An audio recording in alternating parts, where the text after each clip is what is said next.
Tuachaneni na mienendo mbaya, tuachaneni na dhambi, tuachaneni na wizi, tuachaneni na kudharau wazazi, ili tuweze kukaa katika dunia miaka mingi. Praise the Lord. Bwana asifiwe.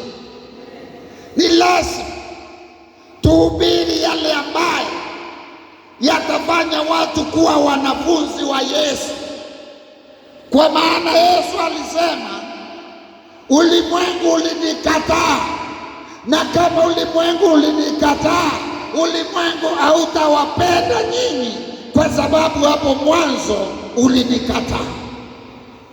Praise the Lord. Ndugu yetu Peter anaongea mambo haya.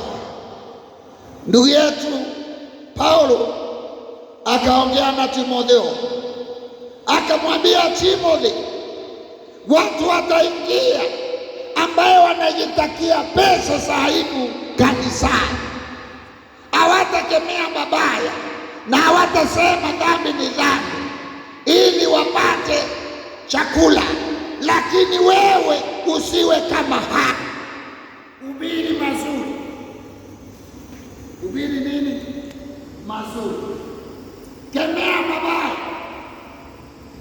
kwa sababu unapohubiri mazuri na kukemea mabaya, mimi nitatembea na wewe. Praise the Lord. Bwana asifiwe.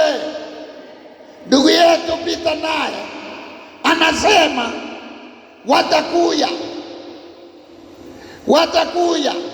watu ambaye watakuwa ni kisirani, watu ambaye watawaangalia watu wa Mungu na macho mabaya, na Peter anasema tuwatambue watu hao. Praise the Lord. Amen. Praise the living God. Amen. Bwana Yesu asifiwe. Amen.